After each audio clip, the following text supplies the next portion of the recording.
आपके साथ मैं हूं पुनीत मिश्रा और चलिए करते हैं खबरों की शुरुआत। तो लोकसभा के चुनाव के लिए बीजेपी 7 या 8 मार्च को प्रत्याशियों की दूसरी लिस्ट जारी कर सकती है। यह बड़ी खबर आपको बता रहे हैं। वैसे तो मध्य प्रदेश में 29 लोकसभा सीटें हैं और इनमें से 24 सीटों पर प्रत्याशियों के नामों का ऐलान किया ही जा चुका है, लेकिन बाकी बची 5 सीटों पर बीजेपी जल्द ही उम्मीदवारों के नामों का ऐलान कर सकती है। और यह भी कहा जा रहा है कि 5 सीटों में से भी 2 सीटें ऐसी हैं जिन पर महिला उम्मीदवारों को टिकट दिया जा सकता है।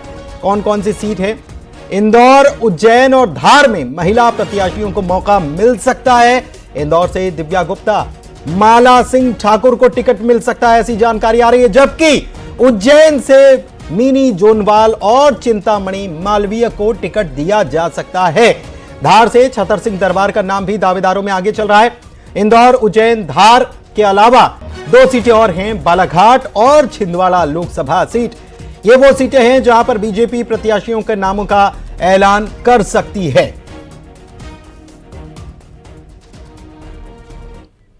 तो चलिए अब आपको बता देते हैं एक एक सीट, जो 5 सीटें बची हैं, इन 5 सीटों पर संभावित प्रत्याशी कौन कौन से हो सकते हैं। इंदौर की सीट, लोकसभा सीट की अगर बात की जाए तो इंदौर से दिव्या गुप्ता जो हैं वो दावेदार मानी जा रही हैं, उनको टिकट मिल सकता है।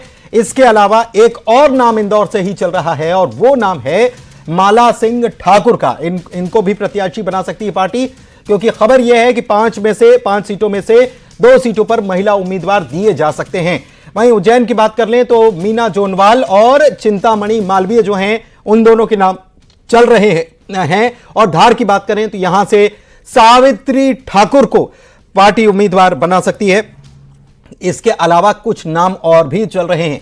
छिंदवाड़ा और बालाघाट भी 2 सीटें ऐसी हैं जहां पर अभी प्रत्याशियों के नामों का ऐलान नहीं हुआ है, लेकिन माना यह जा रहा है कि जो दूसरी लिस्ट बीजेपी की तरफ से आएगी उसमें ये 5 की 5 सीटों के प्रत्याशी घोषित कर दिए जाएंगे।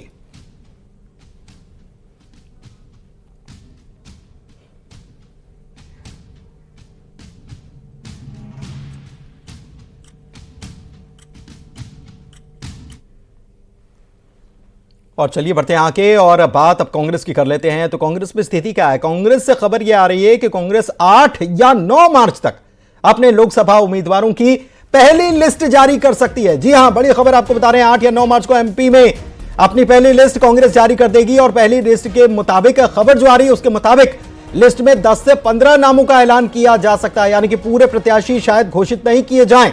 बैतूल, छिंदवाड़ा से प्रत्याशियों का नाम का कांग्रेस घोषणा कर सकती है। और इसके अलावा कौन कौन सी सीटें हैं जिन पर नामों की घोषणा हो जाएगी?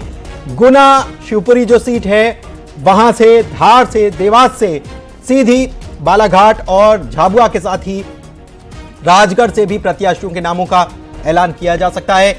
खबर यह है कि 7 मार्च को दरअसल दिल्ली में कांग्रेस इलेक्शन कमेटी सीईसी की बैठक जो है वो होनी है और यह कहा जा रहा है कि सेंट्रल इलेक्शन कमेटी की बैठक में पहली लिस्ट जारी कर दी जाएगी और ये 8 या 9 मार्च को ये लिस्ट आ भी जाएगी। अब कांग्रेस के संभावित प्रत्याशियों की बात कर लेते हैं कि किस किस को पार्टी मैदान में उतार सकती है। तो बैतूल से रामू टेकाम जो है उनका नाम सामने आया है, केवल एक ही नाम सामने आया है। छिंदवाड़ा से नकुल नाथ को उम्मीदवार करीब करीब बनाया जाना तय है, ये माना जा रहा है। राजगढ़ की बात करें तो प्रियव्रत सिंह जो हैं उनको पार्टी टिकट दे सकती है। वहीं बालाघाट की बात करें तो बालाघाट से हिना कावरे को मैदान में पार्टी उतार सकती है। झाबुआ से माना जा रहा है कि कांतिलाल भूरिया को टिकट मिल जाएगा और गुना में वीरेंद्र रघुवंशी का नाम सामने आ रहा है।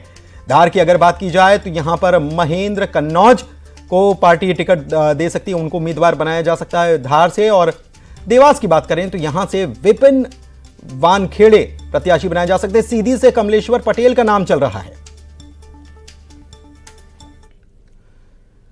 और उधर छत्तीसगढ़ को लेकर भी खबर आई है कि कांग्रेस ने सभी सीटों पर नाम तय कर लिए हैं।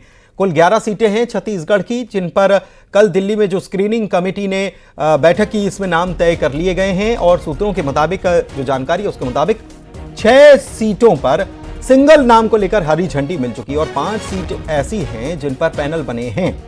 अब ये कौन कौन से नाम हैं जिनको पार्टी मैदान में उतार सकती है, तो उसमें सबसे पहला नाम जो आ रहा है वो भूपेश बघेल का है। पूर्व सीएम है। इसके अलावा पूर्व गृह मंत्री ताम्रध्वज साहू को भी मैदान में उतारा जा सकता है। शिव डहरिया का भी चुनाव लड़ना तय माना जा रहा है। कहा यह भी जा रहा है कि ज्योत्सना महंत को भी टिकट मिलेगा, क्योंकि ज्योत्सना महंत और दीपक बैज यही दो सांसद हैं छत्तीसगढ़ से कांग्रेस के। इसके अलावा बाकी की 9 सीटों पर बीजेपी ने जीत दर्ज की थी, तो ज्योत्सना महंत को रिपीट किया जा सकता है। कोरबा से वो सांसद हैं।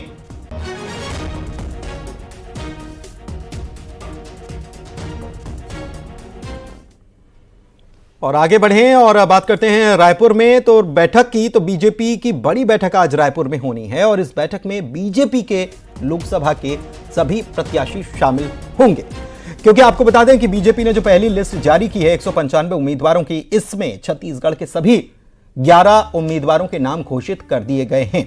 इनके अलावा सभी लोकसभा उम्मीदवार तो मौजूद रहेंगे। इसके अलावा सीएम विष्णुदेव साय, क्षेत्रीय संगठन महामंत्री अजय जाम्वाल, प्रदेश सह प्रभारी नितिन नवीन, प्रदेश अध्यक्ष किरण सिंहदेव भी इस बैठक में रहने वाले हैं।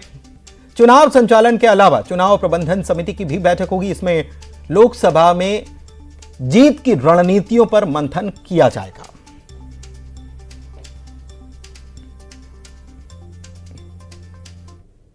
छत्तीसगढ़ में भाजपा की सभी 11 सीटें को उम्मीदवार जो आज रायपुर में हम बैठक है। महोदय, किस तरह की बैठक है, किस तरह रणनीति रहेगी? आज मैराथन बैठक है। लोकसभा चुनाव को लेकर पूरे विभिन्न चरणों पर आज बैठक रखी गई। तो किस तरह से रणनीति रहेगी चुनाव लड़ने की? आप भी बैठक हिस्सा है। विभिन्न चरणों में रणनीति बनेगी, स्थानीय स्तर पर और लोकसभा स्तर पर, विधानसभा स्तर पर, सभी स्तरों पर बनेगी। देख सकते हैं हमारे साथ मंत्री श्यामगिरी जायसवाल है, जो कि आज छत्तीसगढ़ में सभी 11 सीटों के जो उम्मीदवार है रायपुर में राजधानी में आज बैठक है, जिसको लेकर आगे रणनीति किस तरह से रहेगी उसको लेकर अहम बैठक है, जिसमें श्यामगिरी जायसवाल भी शामिल होने जा रहे हैं। सुजीत शाह, न्यूज 18 छत्तीसगढ़। और युगल तिवारी रायपुर से हमारे संवाददाता इसी बैठक पर जानकारी देने के लिए मौजूद हैं। उनसे जानकारी लेते हैं कि बैठक में क्या कुछ तय होने जा रहा है। युगल, क्योंकि सभी 11 लोकसभा सीटों के उम्मीदवार शामिल होने वाले हैं और चुनाव को लेकर रणनीति क्या बनाई जाए ये बहुत जरूरी है, क्योंकि अभी विपक्ष की तरफ से उम्मीदवार घोषित भी नहीं हुए।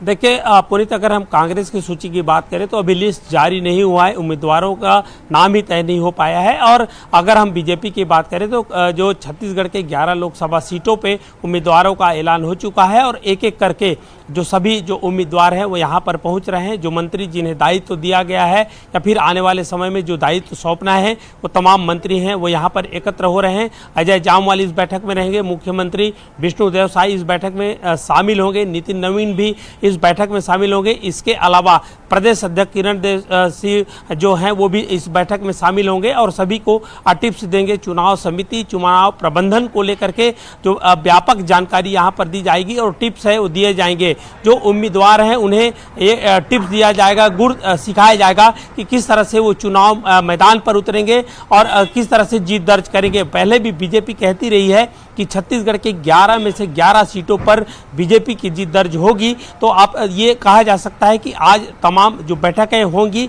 और ये पहली बैठक है, उम्मीदवारों की पहली बैठक है। सभी उम्मीदवार एक एक कर यहाँ पर पहुँच रहे हैं, व्यापक यहाँ पर तैयारी की गई है। उम्मीद यही है कि बीजेपी जो टिप्स देगी उसको ग्राउंड स्तर पर वो उतारेंगे, मैदानी इलाकों पर भी वो जाएंगे। और जो सबसे बड़ी बात यह है कि छत्तीसगढ़ में बीजेपी की सरकार बनने के बाद मोदी की गारंटी को जिस तरह से बीजेपी ने अमल शुरू किया है तो ये भी एक बड़ा फायदा बीजेपी को मिल सकती है। फिलहाल बैठक कुछ देर बाद शुरू होगी और तमाम जो पदाधिकारी हो आएंगे और इस बैठक में शामिल होंगे। जी पुनीत। युगल, छत्तीसगढ़ में लोकसभा चुनाव के मद्देनजर बीजेपी की तरफ से किन मुद्दों की तैयारी की गई है, कौन कौन से मुद्दे उठाए जाने हैं?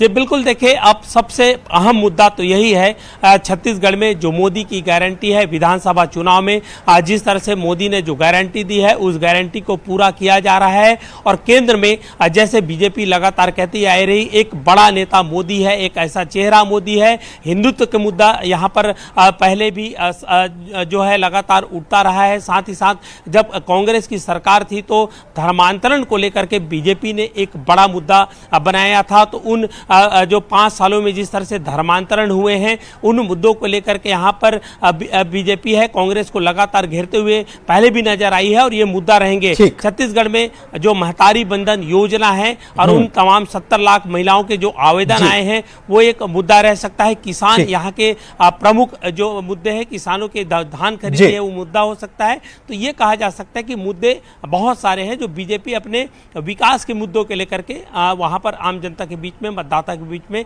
जा सकती है। जी चलिए ठीक है, बहुत शुक्रिया युगल आपका इस तमाम जानकारी के लिए।